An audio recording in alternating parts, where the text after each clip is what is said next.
podcast excellence since 2005. This is the King of Podcasts radio network, kingofpodcasts.com. Crown Jewel was a chore. I'm just going to say it like that. You're lucky. I'm even deciding to do a post show tonight. Woo! Hey, this is the Nature Boy Ric Flair. And believe it or not, whether you like it or don't like it, learn to love it. Because you have to listen to Wrestling is Real. It is the best thing going today. Woo! The worldwide leader of podcasting excellence, the King of Podcasts Radio Network proudly presents The Wrestling is Real podcast, because wrestling needs us. So I'm even doing this the next night. I didn't even bother to go and do it on Saturday night because I had other things I was going to do. But man, let me tell you, this pay-per-view starts off with the Bloodline, which, if I'm going to be honest, is the most compelling or interesting thing I really find out of all this. Now, don't get me wrong, Randy Orton and Kevin Owens, that's fine and well. It's a storyline with two very competent, well-versed, very well in the ring veterans, right? Grizzled. To have these guys together again to face each other, yeah, I totally get that. That's fine. And listen, Kevin Owens in any feud is going to be really pretty good. Randy Orton, obviously, in any feud can do quite well. It's like they're very capable of being able to go and create some storyline that will be fine. So to get into a match that never happened, yeah, that makes sense on how they decided to do it. I'm not necessarily happy about the way we've gotten here. I mean, we know that Kevin Owens has really not had a chance to say anything, and that Randy Orton is told by Triple H, I don't want you to wrestle him because I'm afraid of what he's going to do to you. It's not enough. I mean, yeah, you're giving me a storyline, but it's so thin and so watered down. Like, nah, it's not enough for me.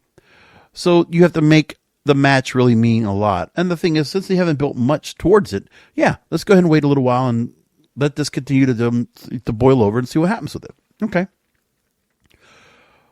The Bloodline. So we didn't call it a civil war. Meanwhile, the civil war we had last time was much better. Look, this version of Bloodline, I already know that when I saw on Twitter, and I see The Rock also coming off a plane in Saudi Arabia at the same time as Roman Reigns, they got one over us. It sucks. They got one over us. And I'm like, man, I don't like this shit at all. What are you going to do? Okay. I mean, we're here, and the Bloodline storyline as it was, which again, almost 4 years going at this, was enjoyable and awesome. You can't replicate that. But now we're in NWA Wolfpack territory, towards like the end of it, honestly. I'm about ready to go and say, let's abandon the Bloodline. Let's get on to something else. The Bloodline is done. We are exhausting the storyline. We're going to beat this horse bloody. It's a little too much, but we're here now. So Solo Sikoa, this is all in 7 months. What have they given us to go with the Bloodline? I would have preferred they took a break. When Roman Reigns left, we didn't need this Bloodline right here. Like, we don't need the Tongans, all right? The first part of what we had here of the new Bloodline, the bastard Bloodline, I'm going to call it that, because there we go. That's a better way to go say it. The bastard Bloodline. We have the control of where Jimmy Uso's taken out of the group. Paul Heyman's taken out of the group. They eliminate members of the Bloodline, so they're all broken up. Whoever's left is done. Fine. And then we get to SummerSlam, and Solo Sikoa challenges Cody Rhodes for the title. That's not counting the fact that there was other matches that the SmackDown Return to USA, another match where you saw Cody Rhodes and Solo Sikoa take on each other again. Solo Sikoa only to lose again, and obviously losing in house shows. So they don't want to give anything to Solo Sikoa right now. Like, he means nothing at this moment. People said his promo that he had after the match in the 6-man tag, right? No, it wasn't that good. Solo Sikoa's work is not good. When you are taking a step down from Paul Heyman, it's a major step down. When you're taking a step down from Roman Reigns, major step down. So you're trying to grade on a curve here. the fandom out here is just happy to say, oh, well, Solo Sikoa, we're just happy to see him here. We're happy the Bloodline's here. Like, give him a chance. No. If they're not better than the original outfit, don't do it. Wait till Roman Reigns comes back. We didn't need this here. This idea of the Tongas coming in and then bringing in Jacob Fatu. When they brought in Jacob Fatu, okay, I felt like, okay, we're falling in somewhere. And we really haven't worried about the situation of the Bloodline really doing anything. Okay, the Tongas have won the belts. Or it was really Solo Sikoa and Jacob Fatu that were title holders, right? And then you do the thing with Jacob Fatu giving the belt away back to one of the Tongans. Like, they've done that. They've done little things with Jacob Fatu. They did that right there. Other than that, nothing else. Jacob Fatu has been a non-factor, except for the fact he's the enforcer. He's playing the enforcer. But we're not moving him up anywhere. We're not doing anything with him. He is lost with Solo Sikoa and the Tongans. He's lost in the mix. When in fact, he should be positioned like Solo Sikoa is. Just because you call him that. Like, Jacob Fatu should be actually the one now in matches going after something. Okay? You want him to go after Jey Uso when he had the IC title? I would have bought that. Or if you want to have him doing something else, I would have bought that. Like, why isn't he going after the US title? Why is LA Knight right now fuddling around with Andrade and Carmelo Hayes, who he beat? It was like basically an exhibition.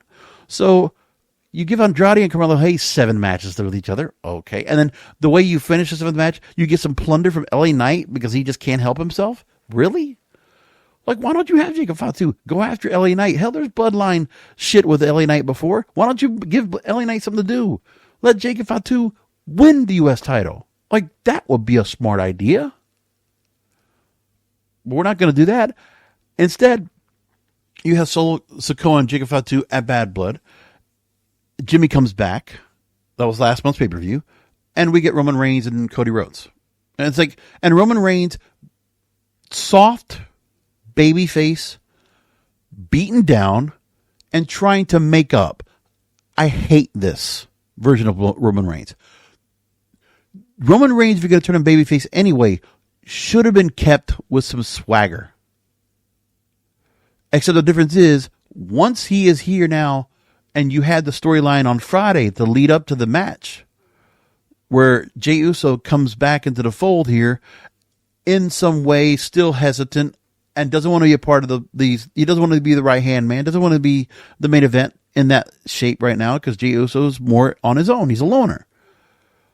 And of course, that cost the match. They caused it that. But still, you're still talking about the fact that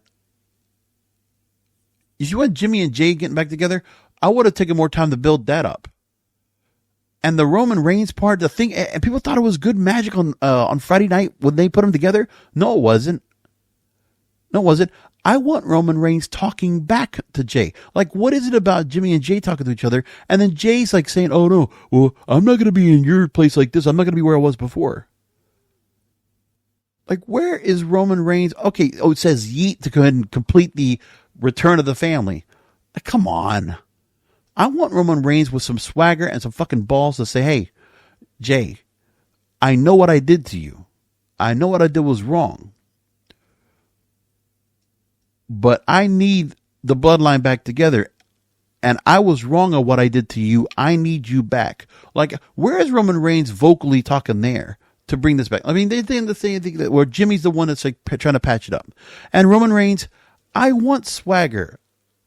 We have no wise man on this side of the OG bloodline. It's 3 of them. No enforcer. But now we're going to bring back Sami Zayn to do Survivor Series. I don't want Sami Zayn back in this. And then Sami Zayn talking to Jey Uso. It's like still this infiltrating fucking like cockroach in here, just getting himself into business he doesn't need to be in. He was already part of the Uso stuff, and he got out of that. And Jey Uso was already part of this. Oh, you want to make the story back about, oh, well, you know, it's always Sami and Jey Uso's ear about it. I hate this storyline right now. I hate it. I don't want Sami Zayn back into this. Keep him out there doing his other shit with the IC title with Gunther, whatever the hell you want. Like in this version of, again, another face I can't stand now. The wrong people are baby faces right now. Let me tell you that too. I don't like seeing Roman Reigns acting like this. Give him some shades of gray. He should still be the badass. Like right now, he's soft. And that's not on Roman Reigns. That's on the storyline. That's on how he's being booked. And Solo Sikoa, the kind of reserved, subtle, kind of like, but angry, aspect, I hate it too. Solo Sikoa is not the speaker. Let me tell you something. For what it's worth, Jacob Fatu's done a great job for what he's been given. I love you, Solo. Puts the hands together like a cross, whatever. Like the worship. Yeah, I love all that shit. Everything with Jacob Fatu, he's given what he's told. He's rocking with it. But he's also rocking with shit to work with. He's working on a shit storyline right now, but he is making gold out of it. Because you know why? He's good. He is raw, uninhibited talent. Jacob Fatu is a main event star. No doubt about it. He'll get to Jey Uso's level, but I think he'll also surpass the Usos. I think Jacob Fatu is capable of being of Roman Reigns' stature at the end of the day. I think he's capable of that. Out of everybody in the storyline right now. So the fact that we know that Rock was going to Crown Jewel, but we only saw him once just to give an affront to Roman Reigns when he came back. Nothing else after that. Nothing to be said anyway. So we can't have Final Boss in here because I guess they have to resolve all this shit here at Survivor Series. Which, another match with all these folks together, kind of outmatched anyway because I'm not necessarily working on the one-on-one. Like, you want me to care about one-on-one right now? I mean, yeah, Solo Sikoa or Jacob Fatu against any of the OG Bloodline, sure. Minus Sami Zayn. Just because he was a part of it before, we don't need him here again. I would have accepted or tolerated the fact he was talking backstage to Jey, but to have him come out to make the save? No. Absolutely not. I hate that shit, man. Horrible. And then after the end of it, you get the OG Bloodline and like, no problem. Oh no, Bloodline won. 16 minutes to give the match. That's it. It was almost like a teaser to have all these people in there. There's so much more to go. This, like, really, they just gave us a teaser. They said it was a house show match. I believe it. That's what it felt like. We got nothing really moving forward on it. So we're going to just have a couple more members together, a 4-on-4 or a 5-on-5. What are we going to do? And then we'll have a Survivor Series match, whatever.